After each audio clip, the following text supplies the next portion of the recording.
Karen slaps Waitress for saying the kitchen is closed. Didn't realize she was the owner's daughter. The warm amber glow from the pendant lights hanging above the tables cast soft shadows on the rustic wooden floors as Amelia moved between booths with a practiced grace, her apron slightly dusted with flour, and a gentle sheen of sweat on her brow.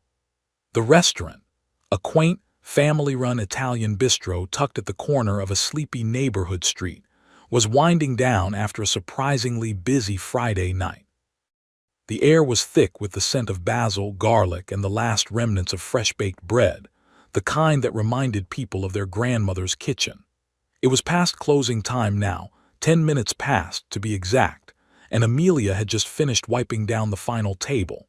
She was humming softly to herself, glad that the night had gone smoothly and that soon she would be in the back with her father, Frank, sipping a warm chamomile tea and talking about weekend plans. The front lights were dimmed to signal closing, and the closed sign was flipped on the door. Most of the staff had already clocked out, except for Marco the dishwasher and Jenna the pastry chef, who were both finishing up in the back. Her father sat quietly at the end of the bar with his arms crossed, polishing a wine glass out of habit, even though no one would be drinking any more tonight. Without warning, the front door burst open with a sharp clang of the bell overhead, the kind that made heads turn and hearts jump. A gust of chilly air blew in from the street, along with the loud clack of heels striking the hardwood floor. In stormed a woman, blonde bobbed hair teased into a puffy mess of hairspray and entitlement, oversized sunglasses still perched on her nose despite the hour, a bright red designer bag swinging off her shoulder like a weapon. Trailing behind her was a boy, maybe 15, eyes glued to his phone, face pale like he'd rather be anywhere else. Amelia blinked, surprised, her body already shifting into customer service mode out of instinct even though the door should have been locked. "I'm sorry, ma'am," she began with a polite tone. "We've just closed for the night."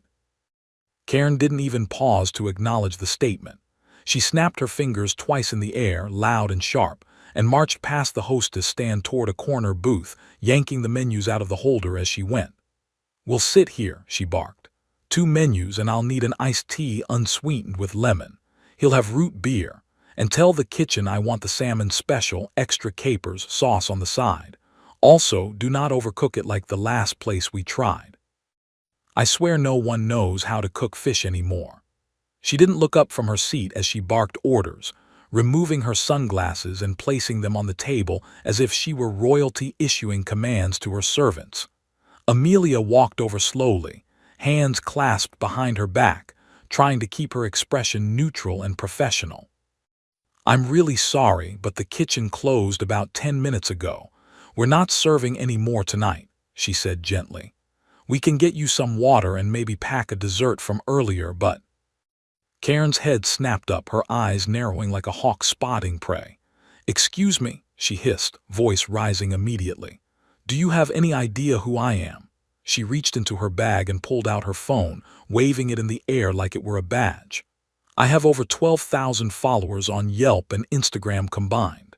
If I leave a bad review here, your whole business could go under in a week." Amelia blinked, stunned, but tried to remain calm. She'd dealt with difficult customers before, but something about this woman's presence, her tone, the venom laced in every syllable made the hairs on the back of her neck rise. From the corner of her eye, she saw her dad look up from behind the bar, eyes narrowing but staying silent, watching. "Ma'am, I'm really sorry. The kitchen staff has already shut down and sanitized everything. The ovens are off, and we legally can't reopen for food service once closed. I can offer you a slice of lemon cake to go, on the house, but we really can't make a hot meal right now." Karen slapped the menu down on the table with a loud thud that echoed across the now quiet dining area. Her son winced, still looking down at his phone, clearly embarrassed. "What kind of business turns people away?" she barked. "This is America, sweetheart. The customer is always right. Now go tell your manager to do his damn job and make me my salmon. If I don't get service here, you can kiss your job goodbye." Amelia swallowed hard, pulse quickening. She knew her father wouldn't tolerate anyone speaking to her like this, especially not in his restaurant, but she wanted to avoid conflict. Still, she held her ground. I'm the only one on the floor right now, and I've already told you the kitchen is closed. I'm doing my job by informing you politely. I'm sorry, but I can't help you. Karen stood abruptly, knocking her chair back slightly. The sudden movement caught everyone's attention. Marco peeked out from the kitchen doorway, eyes wide. Karen stormed up to Amelia, standing just inches from her. Don't you dare get smart with me, she spat. You think you're special because you wear an apron. You're just a waitress. Do you know how easily you could be replaced? Maybe if you weren't so lazy, this place wouldn't be struggling.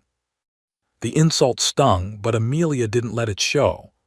Please leave, ma'am, she said firmly, hoping that would be the end of it. But then it happened, so quick, so jarring, she almost didn't believe it. Karen raised her hand and slapped Amelia hard across the face. The sound echoed through the quiet bistro like a gunshot. Amelia gasped, stumbling back a step, clutching her cheek. Marco dropped a pan in the kitchen. Jenna let out a stunned gasp from the pastry station. Even Karen's son looked up in horror, his face going pale. For a moment, time froze. Then slowly, from the end of the bar, Frank stood. He didn't raise his voice. He didn't rush. He simply set the wine glass down on the counter, placed the towel beside it, and walked toward them with the kind of deliberate calm that made the air feel heavier. Karen didn't even notice him at first, still breathing hard, her eyes wild with fury and entitlement. But Amelia's eyes locked on her father, and in that instant she felt a wave of relief, like the cavalry had just arrived. Frank stopped just behind his daughter, placing a hand gently on her shoulder as he looked past her to Karen.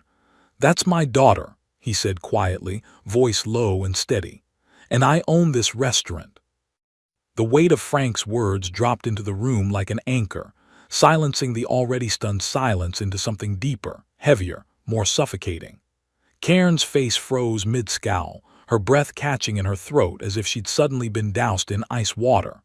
Her eyes flicked from Frank's calm, imposing stance to Amelia's flushed cheek, still red and stinging from the slap. For a brief moment, the fury in her expression faltered, not from guilt, but from shock that her target wasn't just some nobody waitress, but someone with powerful protection. Karen's son, who had up until that moment remained quiet and sunken into his hoodie like he wished to disappear, let out a mortified groan and buried his face in his hands, sliding further down into the booth. The tension that had been building like steam in a pressure cooker now hissed out into the open, the scene on the verge of unraveling. Amelia stood frozen, her hands clenched into fists at her sides, her chest rising and falling rapidly as her body tried to process the adrenaline surging through her system. The sting of the slap was already fading, but the humiliation still sat heavy on her chest. Frank didn't move from his spot, didn't shout or make a scene. Instead, he looked at Karen with the kind of cold composure that only a father with nothing to prove could master. "You hit my daughter," he said slowly, his voice low and even. "You walked into my restaurant after we'd closed, ignored our sign, insulted my staff, and then physically assaulted her when she asked you to leave. And now I want you out." Karen opened her mouth to argue, perhaps out of habit, perhaps still clinging to the last threads of superiority she believed she had, but no sound came out. Her usual weapons, entitlement, arrogance, manufactured outrage, sputtered in the face of Frank's composed authority. She glanced behind her, suddenly aware of the eyes watching her. Marco leaning cautiously from the kitchen door, Jenna standing by the pastry counter with her mouth agape, a couple of the busboys peering out from the hallway to the staff room. Even her own son looked like he wanted to sink through the floor. Trying to recover, Karen straightened her posture and lifted her chin, attempting to reclaim her footing. "I didn't know she was your daughter," she muttered, her voice defensive but weaker now, stripped of its venom. "She was being rude, refusing service. I didn't come here to be mistreated." Frank's eyes narrowed slightly. "She told you we were closed. That's not mistreatment, that's policy. A policy you refuse to respect. And now, because you couldn't take no for an answer, you've assaulted a member of my staff and my family." He took a single step closer, and though his voice didn't rise, it became sharper, like the edge of a blade. So let me be very clear, ma'am. You are no longer welcome here. You are to leave now or I will call the police and press charges for assault. The word police seemed to shatter the last of Karen's composure. She stepped back slightly, the bravado cracking as real consequences suddenly loomed over her. There's no need for that, she stammered, suddenly trying to paint herself as the rational one. This is all just a misunderstanding. I didn't mean to, she turned to Amelia with an expression that could barely qualify as remorseful. I didn't know. I just had a long day and your tone. Don't, Frank cut in sharp now. Don't try to blame her. She was polite. I saw the whole thing. She did everything right and you came in here like you owned the place. Karen's mouth twitched, a frustrated, panicked tick surfacing in her cheek. She looked around again, realizing that there wasn't a single face in the room sympathetic to her now. Her son, still in the booth, muttered under his breath, "Mom, can we just go?" But she ignored him, still grasping at the scraps of her imagined dominance. I could leave a review, you know, she hissed suddenly, the last desperate card in her hand. I have a lot of followers. I could tank this place. Frank's brow lifted, amused by the absurdity.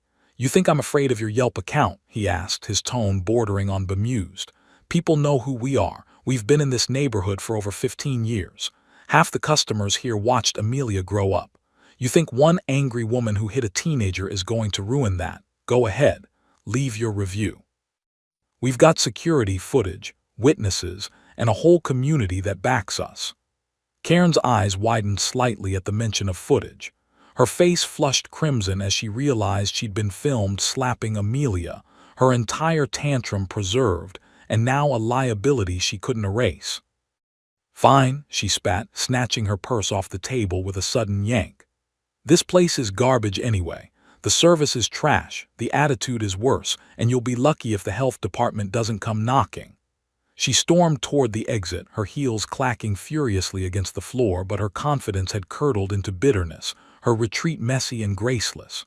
Her son trailed behind her, glancing once at Amelia before mumbling a quiet, almost ashamed, "Sorry," as he slipped out the door. The bell jingled one last time, and then they were gone. For several long seconds, no one moved. The entire restaurant stood still, like the final breath before an orchestra starts again after a crash. Then Frank turned to Amelia and touched her shoulder. "You okay?" he asked softly. Amelia nodded, though her throat tightened at the question. "Yeah," she whispered, and then louder, "Yeah, I'm okay." He pulled her into a quick, protective hug, shielding her from the gawking eyes of the staff with his body. "You handled that better than most adults would have. I'm proud of you." Amelia let herself lean into the hug for a moment, her tension melting just a little, before pulling away and straightening her apron. "I didn't think she was going to hit me," she said quietly. "I really didn't." Frank shook his head, his jaw tight. "People like that, they think they can get away with anything, but not here, not in my place." He turned toward the kitchen, raising his voice. "All right, everyone, show over. Let's finish up and get home. We've got a new day tomorrow, and we don't let people like that ruin it." The staff, still reeling, slowly returned to their duties, murmuring to each other in disbelief as they worked. Amelia walked back to the bar and picked up the menus Karen had left in a heap on the table, her cheeks still warm from the sting, but her spine straighter than ever. Frank looked at her once more before heading to the back to check on the cleanup. "We'll handle the report tomorrow. I'm going to call Officer Diaz just to have the incident on file." Amelia nodded, then looked at the door one more time. The night hadn't ended the way she expected, but as the restaurant fell into its quiet closing rhythm again, she knew one thing with absolute certainty. This was her home, and no one would ever make her feel powerless here again.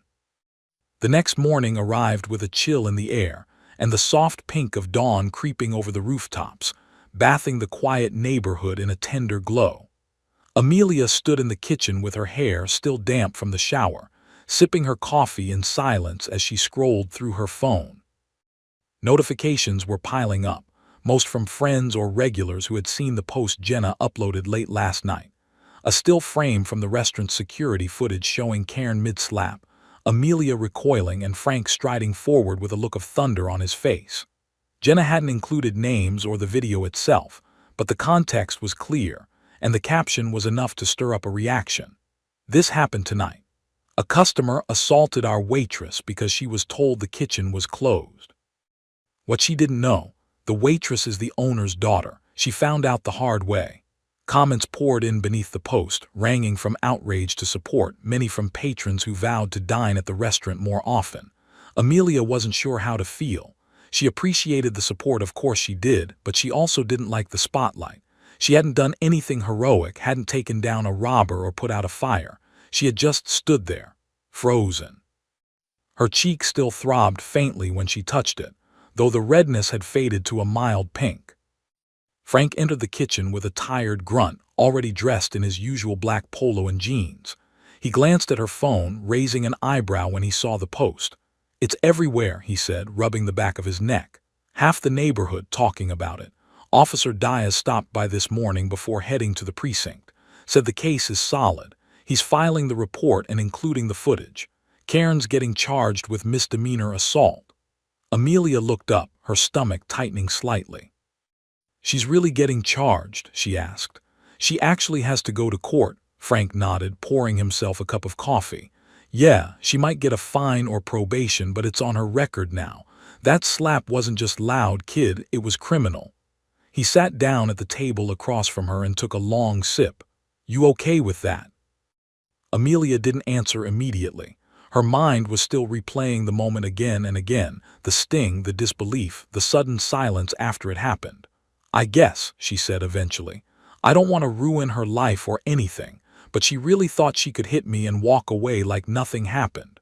Frank studied her face for a long moment, then nodded slowly. "Actions have consequences. She brought this on herself." They ate breakfast in silence after that, the kind that wasn't awkward but reflective, both of them trying to process everything that had happened and what it meant moving forward. By the time they reached the restaurant to prep for the lunch shift, there were already customers waiting outside, more than usual for a Saturday morning. A few regulars, a couple of curious locals, even a couple Amelia didn't recognize at all. One woman knocked on the window and gave her a thumbs up, mouthing, "We saw what happened. You were amazing." Amelia gave a half smile and waved before ducking inside. The restaurant smelled like flour and fresh herbs again, comfortingly familiar. Jenna was already in the back prepping dough, and Marco was whistling while spraying down the floor mats. The mood was strangely upbeat, buzzing with a strange energy that felt like relief, solidarity, and curiosity all stirred together. "You're famous now," Jenna teased, poking her head out from the kitchen with flour-dusted cheeks. "Did you check our reservation list? We're booked solid for lunch and dinner." "People are coming in just to meet the girl who stood up to Karen." Amelia groaned but couldn't help the small smile that crept onto her face. "I didn't do anything," she mumbled, tying on her apron. "I just got hit." Jenna shook her head. "You stayed calm. You didn't cry or scream or slap her back. That's grace under pressure. Most people would have lost it." As the day wore on, more and more customers came in, not just for food, but to shake Amelia's hand, give her gifts, or drop off handwritten notes. One older couple even brought a bouquet of sunflowers and a card that read, "Thank you for protecting the heart of our favorite restaurant." Amelia had to blink back tears when she read it. Several parents brought their daughters in and whispered things like, "See, you speak up and you stay strong." It felt surreal, like she'd stumbled into someone else's story and couldn't find the exit. Frank stayed busy in the back, coordinating everything while also deflecting reporters who had somehow caught wind of the incident and were now calling to ask for statements.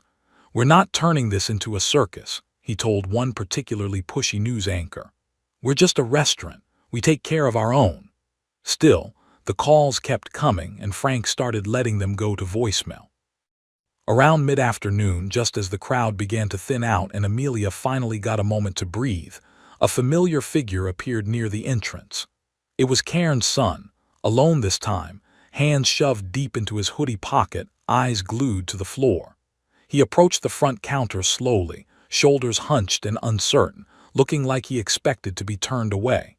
Amelia was wiping down the pastry case when she noticed him, her heart skipping. Frank appeared from the side hallway and folded his arms but didn't say anything, watching silently.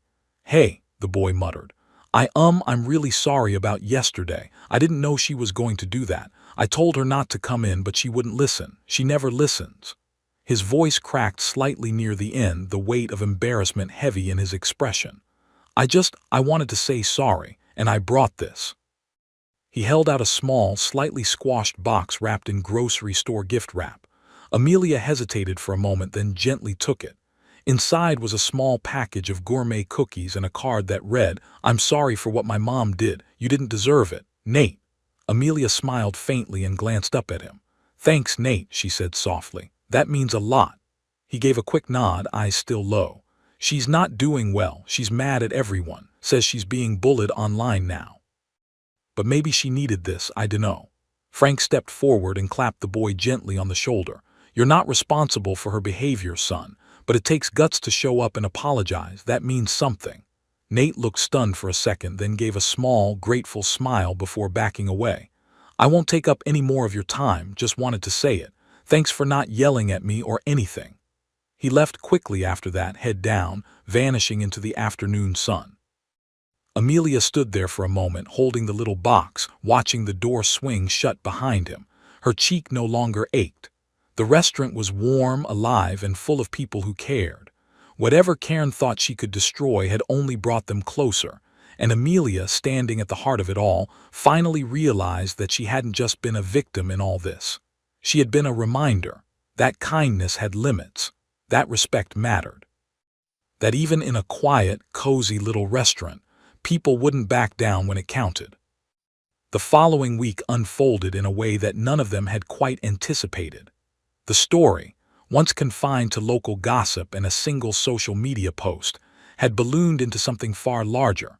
By Wednesday morning, Frank's phone was buzzing with unfamiliar area codes, news stations, morning shows, online bloggers all eager to spin the tale of the owner's daughter who took the slap heard round the town. Jenna's post had been picked up by a popular local news aggregator, which quickly snowballed across platforms. Memes began to appear. Someone had edited Karen's scowl into a Renaissance painting and captioned it, "Thou shalt not deny me my salmon." Another showed Amelia's calm expression side by side with the quote, "She stayed cool. She stayed classy. Karen didn't stand a chance." Frank was amused in small doses, though he made a point of not engaging with any of it directly. He refused to let the restaurant become a spectacle. But still, customers kept pouring in, some just to eat, others to offer hugs, handshakes, or simply to get a glimpse of the now locally legendary waitress who had stood her ground with grace and resolve. For Amelia, the sudden fame was disorienting. She had never wanted attention, and certainly not for being slapped across the face by a stranger. At first, she tried to laugh it off, even made a joke when one customer asked for the slap special, that they were all out of drama and only serving lasagna. But inside, a pressure had begun to build. Every new person who called her brave, every fresh wave of praise, felt like an expectation she wasn't sure she could live up to. She hadn't stood up to Karen in some dramatic way. She hadn't delivered a monologue or fought back with sharp words. She had simply stood there, stunned and hurt, frozen in place until her father stepped in. And now everyone acted like she was a symbol. It weighed on her in strange ways, pressing on her shoulders during quiet moments between tables, echoing in her ears when she tried to fall asleep. It wasn't that she regretted how she acted. She was proud that she hadn't lashed out. But it was starting to feel like her identity was being rewritten around that single moment, like everything else she was before that night had been forgotten. Things came to a head late Friday evening, during what should have been a calm closing hour.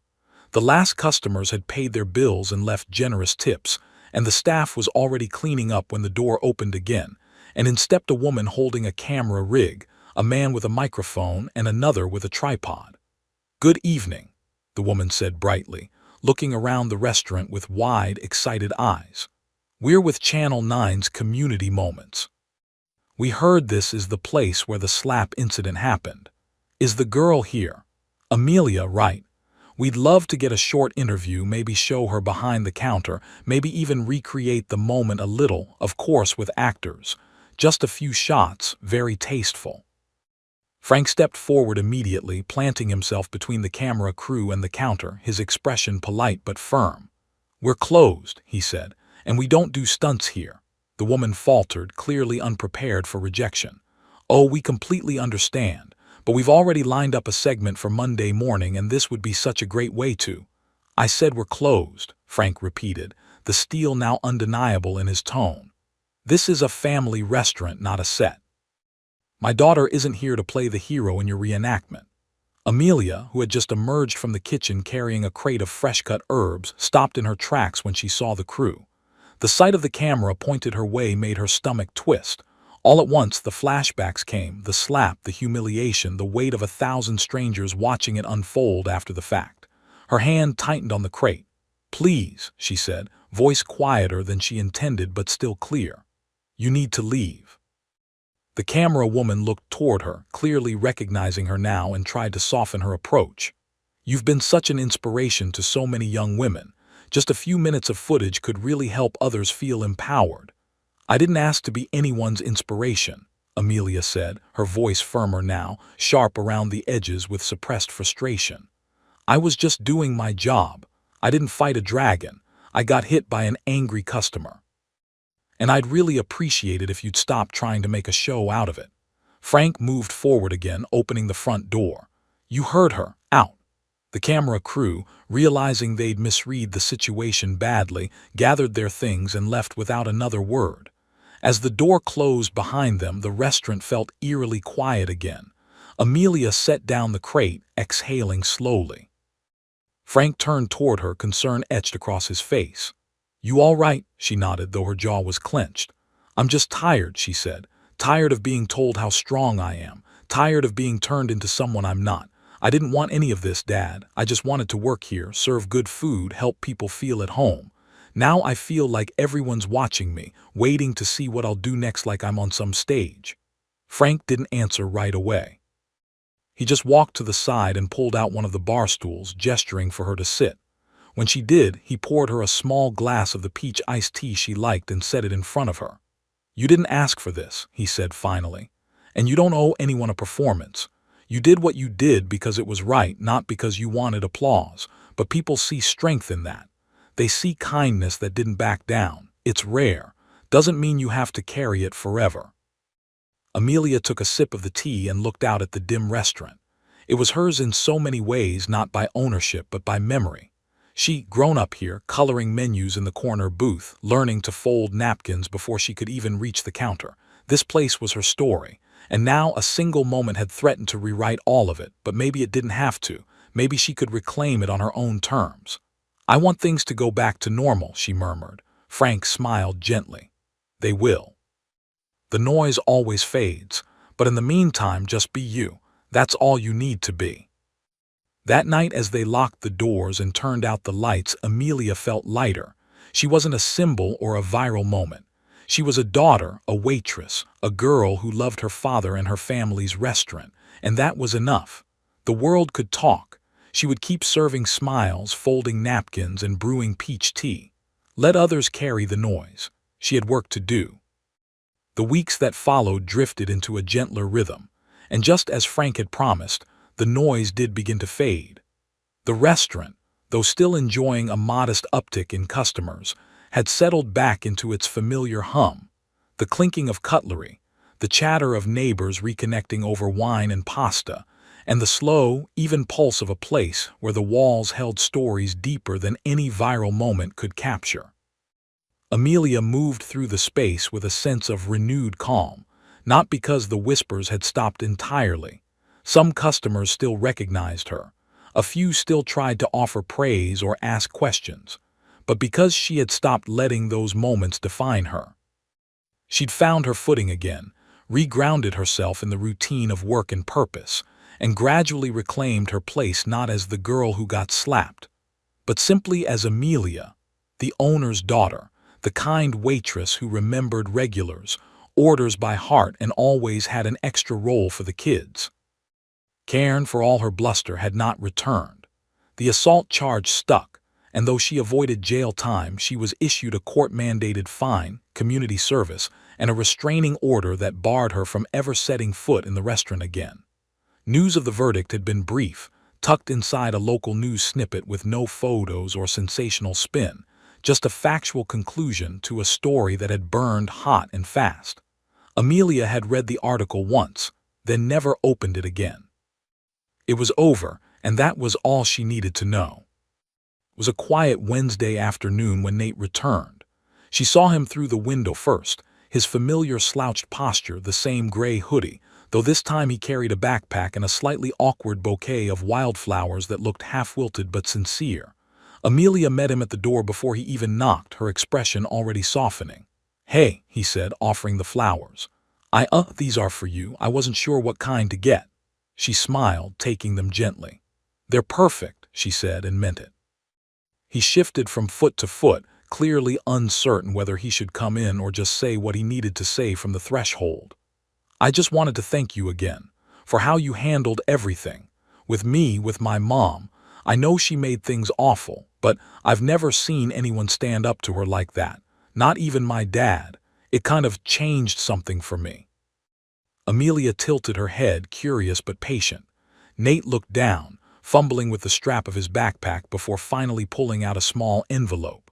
"So, I'm applying for an internship at this local community arts center. It's not much, but it's something I've always wanted to do. They said I needed a reference letter from someone outside school, someone who'd seen me in a real-world setting. I know it's a weird ask, but would you consider writing one?"